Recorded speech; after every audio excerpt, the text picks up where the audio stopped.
یہ ساری بدعنوانیاں جن کا ساری دنیا میں شور بچا ہوا ہے، آج بڑے بڑے حکمرانوں اور بڑے بڑے لیڈروں کے بارے میں لوگ تبصرے کر رہے ہیں کہ ان کے ہاں انہوں نے کیسا کرپشن کیا، انہوں نے کس طرح دولت جمع کی، کس طرح ناجائز طریقے سے دولت جمع کی۔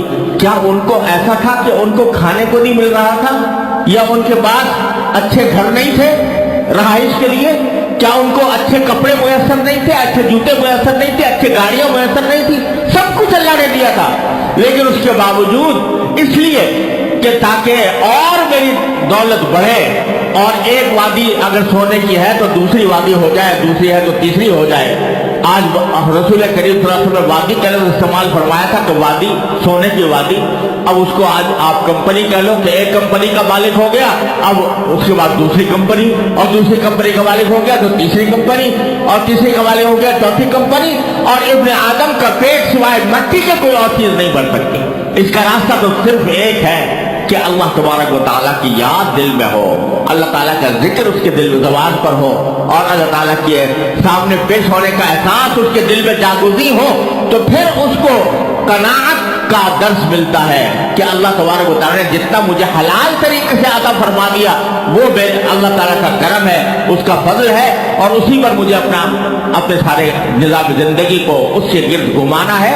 اس سے آگے میں ایک پیسہ بھی حرام طریقے سے، ناجائز طریقے سے نہیں لوں گا۔ یہ بات صرف اسی شخص کے دل میں آ سکتی ہے جس کے دل میں اللہ کا ذکر پیوست ہو، اللہ تعالیٰ کی یاد پیوست ہو، اور اس کے سامنے اللہ تعالیٰ کے سامنے پیش ہونے کا احساس دل میں جاگزین ہو۔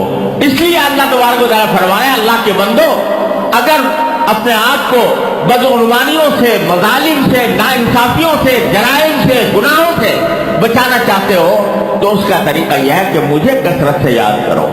تو یہ اللہ تبارک و تعالیٰ نے ایک ایسا سبق عطا فرمایا ہے کہ ہر مومن کے لیے بڑا عظیم سبق ہے، کیسے اللہ تعالیٰ کا ذکر آئے اور کیسے اللہ تبارک و تعالیٰ کی یاد دل میں پیوست ہو۔ اس کے بہت سے طریقے نبی کریم سرور دو عالم صلی اللہ علیہ وسلم نے تجویز فرمائے ہیں۔ ان میں سے ایک طریقہ یہ ہے جو رسول کریم سرور دو عالم صلی اللہ علیہ وسلم نے جس کی تلقین فرمائی کہ انسان کی صبح سے لے کر شام تک کی زندگی میں مختلف مراحل آتے ہیں، ہر مرحلے کے لیے نبی کریم صلی اللہ علیہ وسلم نے کوئی دعا، کوئی ذکر تجویز فرمایا ہے۔ صبح کو جب بیدار ہو تو کیا کہو؟ الحمدللہ الذی احیانا بعد ما اماتنا والیہ النشور۔ شکر ہے اس اللہ کا جس نے مجھے مرنے کے بعد دوبارہ زندگی دے دی۔ نیند بھی ایک طرح کی موت ہے، اس کے بعد اللہ نے دوسری زندگی دے دی۔ والیہ النشور، اور آخر بالآخر اسی کے پاس جانا ہے ہم سب کو۔ اٹھتے ہی سب سے پہلا درس اور سب سے پہلا سبق بندے کو یہ دے دیا کہ تمہیں اللہ نے اس عارضی موت سے تو زندگی عطا فرما دی، لیکن یاد رکھو ایک دن آنے والا ہے جب تمہیں مرنا ہے، اور مرنے کے بعد اللہ تعالیٰ کے سامنے پیش ہونا ہے۔ تو اس کے دل میں پہلے ہی اٹھتے ہی سب سے پہلا تصور یہ ڈال دیا کہ اب جو کام کرو اس دنیا کے اندر، اس صبح سے لے کر شام تک کی زندگی میں، وہ یہ بات پیش نظر رکھ کر کرو کہ اللہ کے سامنے مجھے جواب دینا ہوگا۔ اٹھے بیت الخلا گئے تو وہاں کے لیے فرما دیا اللہم انی اعوذ بک من الخبث والخبائث، یہ کہو۔ باہر نکلو تو غفرانک الحمدللہ الذی اذھب عنی الاذی وعافانی، یہ کہہ دیا۔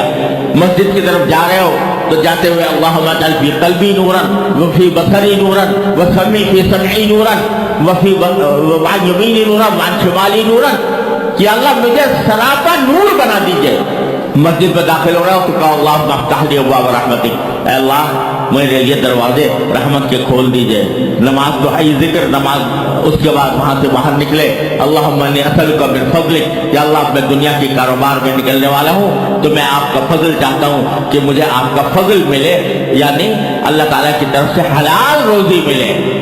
اس بات کا دعا اللہ تعالیٰ سے کر لو۔ گھر میں داخل ہو تو یہ کہو، جب گھر سے باہر نکلو تو یہ کہو، سواری پر سوار ہو تو یہ کہو۔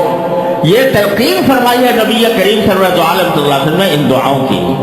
لوگ ان دعاؤں کی قدر و قیمت نہیں سمجھتے، لیکن حقیقت یہ ہے کہ یہ بہت بڑا عظیم ذریعہ ہے اللہ تبارک و تعالیٰ کے ساتھ تعلق قائم کرنے کا اور اللہ تبارک و تعالیٰ کی یاد دل میں پیوست کرنے کا.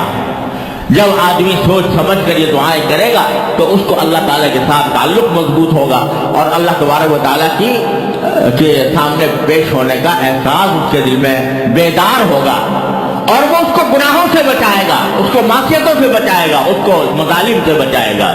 تو یہ بھائیوں, یہ مصنون دعاؤں کی کتابیں ہر جگہ دستیاب ہیں جن کے اندر نبی کریم صلی اللہ علیہ وسلم کی تلقین کی ہوئی دعائیں جمع کی گئی ہے. میری بھی ایک چھوٹی سی کتاب ہے پرنور دعائیں کے نام سے, تو اس کے اندر ساری یہ دعائیں جمع کر دی ہیں. ہر مسلمان کو چاہیے کہ وہ دعائیں یاد کرے, اس کو مطلب کے ساتھ سمجھے اور جہاں جہاں رسول کریم صلی اللہ علیہ وسلم نے ان دعاؤں کی تلقین کی ہے اس کو پڑھنے کا, مانگنے کا اہتمام کرے. ایک بڑا مؤثر طریقہ اللہ تعالیٰ کے ذکر کو اور اس کی یاد کو دل میں بٹھانے کا یہ دو مخصوص دعائیں ہیں. اس کے علاوہ اللہ تبارک و تعالیٰ نے یہ فرمایا کہ ادعونی استجب لکم, مجھے پکارو میں تمہاری پکار سنوں گا.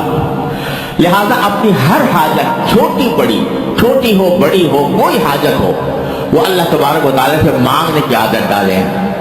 حدیث میں آتا ہے کہ رسول کریم صلی اللہ علیہ وسلم نے فرمایا کہ اگر تمہارے جوتے کا تسمہ بھی ٹوٹ جائے تو اللہ تعالیٰ سے مانگو. اب بظاہر تو اگر جوتے کا تسمہ ٹوٹ گیا ہے تو آدمی کو موچی کے پاس جانا چاہیے, لیکن موچی کے پاس جانے سے پہلے فرمایا کہ تم اللہ تعالیٰ سے مانگو, یا اللہ میرے جوتے کا تسمہ ٹوٹ گیا, یہ ٹھیک کرا دیجیے. یہ کیوں؟ تاکہ اللہ تعالیٰ کے ساتھ تعلق مضبوط ہو, اس کی یاد دل میں سمائے, اس کا ذکر انسان کی زندگی میں رچ بس جائے, اس لیے یہ تلقین فرمائی. تو اپنی چھوٹی بڑی حاجت, چلتے پھرتے اٹھتے بیٹھتے, ابھی آپ نکلے ہو اور سواری کی تلاش ہے, یا اللہ اچھی سواری دلوا دیجیے. سواری کے اندر بیٹھ گئے, یا اللہ عافیت کے ساتھ منزل تک پہنچا دیجیے. کہیں رکاوٹ پیدا ہو گئی, یا اللہ یہ رکاوٹ دور فرما دیجیے. مانگتے رہو, مانگتے رہو, مانگتے رہو, رٹ لگاؤ اللہ تبارک و تعالیٰ سے مانگنے کی. اور دوسرا یہ کہ اللہ تعالیٰ نے الحمدللہ ہر انسان پر نعمتوں کی بارش کی ہوئی ہے, تو ہر نعمت کا تصور کر کے اللہ تعالیٰ کو کثرت سے شکر ادا کرنے کی عادت ڈالیں. یہ دو عظیم عبادتیں ہیں اور عظیم کام ہیں. ایک شکر اللہ تبارک و تعالیٰ کی نعمتوں کا, اور دوسرے اللہ تعالیٰ سے مانگنے کی عادت, چاہے چھوٹی بڑی عادت, چھوٹی بڑی حاجت ہو, کوئی حاجت ہو, اللہ تعالیٰ سے مانگنے کی. یہ دو باتوں کا اگر انسان اہتمام کر لے کہ شکر کثرت سے ادا کرے, کثرت سے ادا کرے, صبح سے لے کے شام تک کی زندگی میں اس کو اپنا تقیہ کلام بنائے, اس کو اپنی عادت مستمرہ بنائے کہ آدمی اللہ تعالیٰ کی نعمتوں کا شکر ادا کر رہا ہے, اور جو کوئی حاجت ہے چھوٹی بڑی اللہ تعالیٰ سے مانگنے کی عادت ڈالے. یہ کر کے دیکھیں, اس کی مشق کرنی ہوتی ہے, اس کی عادت ڈالنی ہوتی ہے. یہ مشق اور عادت ہو جائے تو اللہ تبارک و تعالیٰ کے ساتھ جتنا آپ مانگو گے اور جتنا اللہ تعالیٰ کے شکر ادا کرو گے, اللہ تعالیٰ کے ساتھ تعلق مضبوط ہوگا, اور تعلق مضبوط ہونے کے نتیجے میں اس کی یاد اور اس کا ذکر دل میں سمائے گا, اور سما گیا تو سمجھو دنیا آخرت کی کامیابی اس لحاظ سے حاصل ہو گئی کہ انشاءاللہ جب دل میں سمائی ہوگی یہ بات کہ میں اللہ کا بندہ ہوں, زمین پر اللہ تعالیٰ کے حکموں کے مطابق زندگی گزارنے کے لیے آیا ہوں, اور مجھے ایک دن اس کے سامنے جواب دہی کے لیے پیش ہونا ہے, تو پھر انشاءاللہ وہ ہر طرح کے گناہوں سے اور بدعنوانیوں سے انسان کو بچائے گا. اللہ تبارک و تعالیٰ اپنے فضل و کرم سے, اپنی رحمت سے ہم سب کو اس ذکر کثیر کی توفیق عطا فرمائے, اور ہماری زندگیوں کو اپنی رضا کے مطابق ڈھالنے کی توفیق عطا فرمائے.